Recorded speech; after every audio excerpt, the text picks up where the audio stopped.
PlayStation.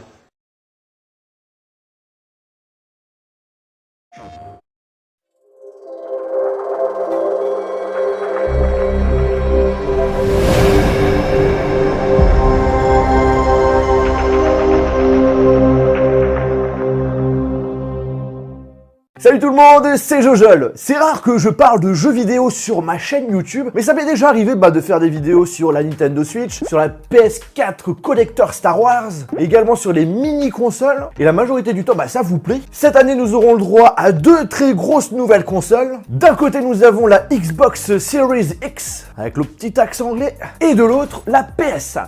Et je vous propose ici qu'on résume tout ce qu'on sait sur cette PS5, où ces temps-ci, nous avons pas mal d'informations assez croustillantes. De mon côté, j'ai vraiment hâte de la voir. D'ailleurs, quand elle sortira, je ferai quelques vidéos dessus, notamment une bonne vidéo unboxing. Donc si vous voulez pas la rater, si c'est toujours pas fait, n'hésitez pas à vous abonner et d'appuyer sur le bouton cloche. Dans cette vidéo, je serai accompagné de mon cher ami Concrax. N'hésitez pas à checker sa chaîne YouTube en fin de vidéo, vous allez kiffer.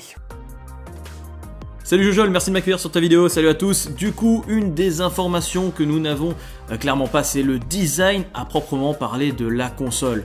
On se fait plein d'idées, il y a des concepts qui tournent sur la toile. D'ailleurs, on vous met quelques exemples ici qui pourraient être éventuellement vrais, même s'il est fort possible que les résultats soient bien différents de ceux que l'on peut évoquer. Et vous le savez sûrement, nous avons été habitués à un design très sobre de la part de Sony et ses PlayStation, du moins à partir de la PS2, avec cette couleur noire, unie en général sur les consoles. Mais la récente révélation du design de la prochaine manette pourrait clairement changer la donne. En effet, pour la toute première fois chez PlayStation, on peut apercevoir ce mélange entre la couleur blanche, qui est prédominante, et le noir. Et justement, une des choses officielles et qui regroupe plein de nouveautés, c'est cette fameuse manette.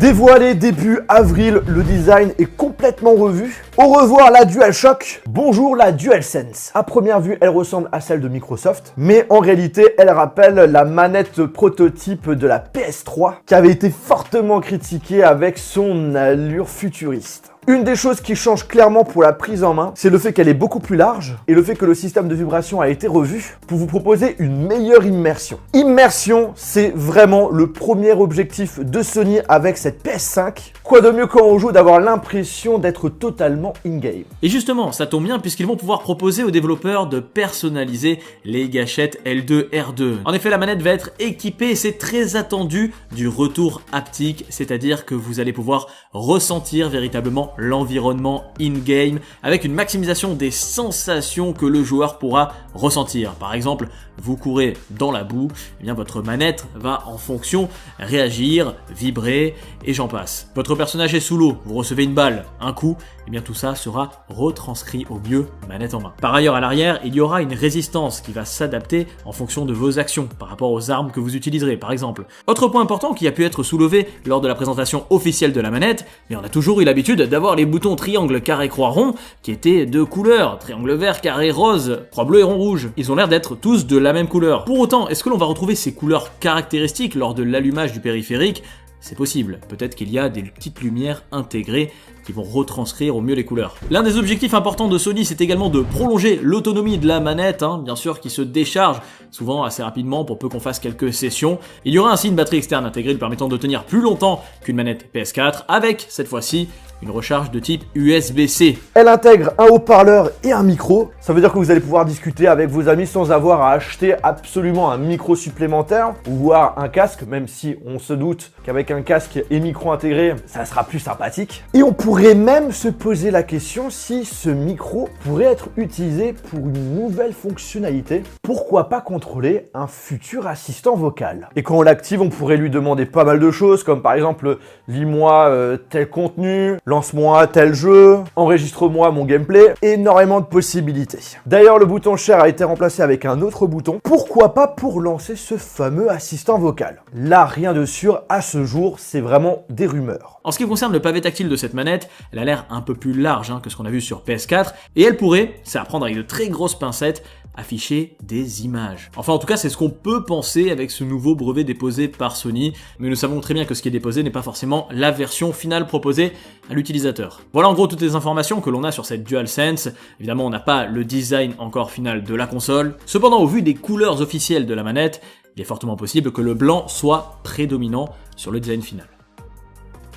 Ok, on ne sait rien sur l'esthétique de la console, mais on connaît toutes les caractéristiques techniques et ce qu'on peut vous dire, c'est que ça envoie du lourd. C'est du lourd puisqu'il y aura 16 Go de RAM en DDR6, un processeur basé sur la 3e génération de la ligne Ryzen d'AMD qui va embarquer 8 cœurs avec la micro-architecture Zen 2 et bien évidemment, il y aura le support de la fameuse technologie Ray Tracing. Pour ceux qui ne sauraient pas encore ce que c'est, eh bien regardez.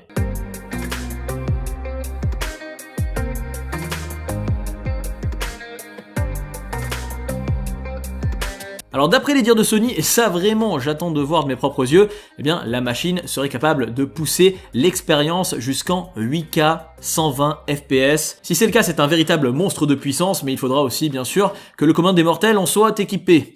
C'est notre histoire quand on voit avec la 4K aujourd'hui. Il y a même une télévision spécifiquement conçue pour la PS5 en 8K qui va voir le jour par Sony. Mais du coup, vous l'aurez compris, la philosophie de la firme japonaise sera axée sur l'optimisation. Le gros changement viendra du SSD de 825 Go qui sera capable de lire des données allant jusqu'à 5,5 Go par seconde. Selon monsieur Cerny, qui est l'architecte de la PS5 et également de la PS4, eh bien selon lui, le temps de chargement serait 100 fois plus rapide que la PS4. Cela signifie des chargements presque instantanés, les déplacements et apparitions des décors beaucoup plus rapides. Les développeurs vont pouvoir donc du coup créer des décors encore plus détaillés, dans lesquels les animations des personnages seront encore beaucoup plus complexes. Cela ouvre un énorme champ de possibilités dans le domaine des jeux vidéo, peut-être l'un des meilleures améliorations ici. Et ouais Jojol, et la PS5 en plus de ça sera compatible avec tout type de disque dur externe. Cependant, il sera impossible d'y faire tourner les jeux PS5 et on pourra uniquement les lire grâce au SSD interne de la bécane. Cependant, apparemment, il serait possible de remplacer le SSD initial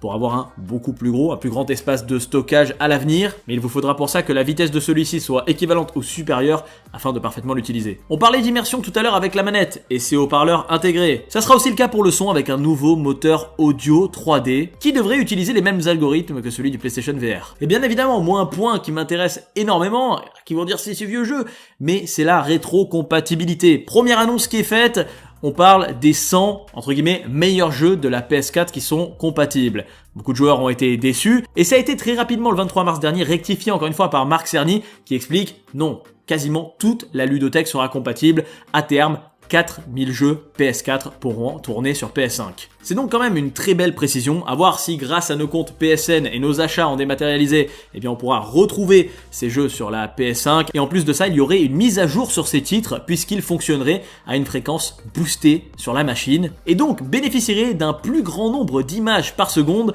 d'une meilleure stabilité. C'est quand même de très belles nouvelles, même si c'est vrai que pour les plus férus d'entre nous, on espérait, via un brevet qu'on avait pu apercevoir il y a quelques mois, on aurait pu espérer une rétrocompatibilité totale de l'ensemble des machines Sony, PS1, PS2, PS3, PS4, mais bon, c'est déjà quand même pas mal. Qui sait? Wait and see.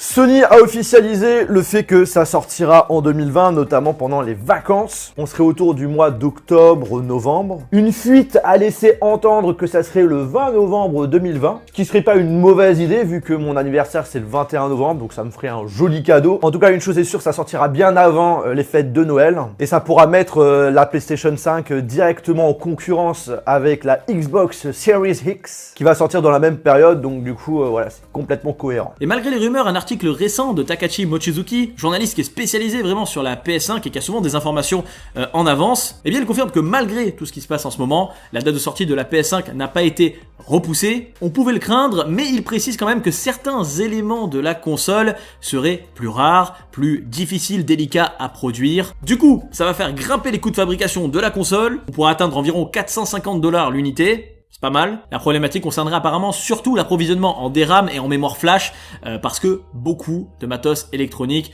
en contiennent. Et notamment les smartphones produits en masse. En tout cas, le président de chez Sony, en interne, Jim Ryan, a réaffirmé sa volonté d'absolument la sortir pour la fin de l'année 2020. Les dirigeants de Sony font preuve de patience en ce qui concerne le prix. Ils prévoient une transition progressive. Ils savent, comme toute nouvelle console, qu'ils vont perdre de l'argent. Et dans leur tête, ils vont rentabiliser au maximum avec les différents revenus au niveau des logiciels et de certains services pour qu'il n'y ait pas de problème financier en ce qui concerne l'entreprise. Pour rappel, la PS4 au départ, c'était la même situation. Elle était tout simplement vendue à perte. Et ouais, tout comme la PS3 qui aurait coûté à l'époque la bagatelle de 3 milliards $ de pertes pour Sony. Ils ont donc l'habitude. Ainsi, ils partiraient une nouvelle fois sur la préférence de maximiser leur part de marché, quitte à y perdre de l'argent. Du coup, on n'a toujours pas le prix officiel, mais certaines rumeurs tablent entre les 499 et 549 $. Encore une fois, à prendre avec des pincettes, mais cela ne paraît pas démesuré compte tenu de la technologie embarquée. Voilà en gros toutes les informations que l'on sait sur la PS5. Je me suis dit que ça pourrait être vachement cool de vous résumer tout ça en une seule vidéo, sachant qu'on connaît quand même pas mal de choses maintenant. Je tiens à remercier Concurax pour son intervention. Je vous invite à aller dans la description, il y aura sa chaîne YouTube. Merci mon Jojol de m'avoir permis de participer à cette vidéo. Tu sais qu'on remet ça quand tu veux. Vous aurez aussi celle de 16 Game qui vous a fait quelques motion design dans cette vidéo. Merci à lui. Moi de mon côté, j'ai vraiment hâte de voir comment sera cette PS5. Je pense que je suis pas le seul. Soyons patients, ça va arriver très rapidement. Sur ce, on se retrouve dans une prochaine vidéo. Salut!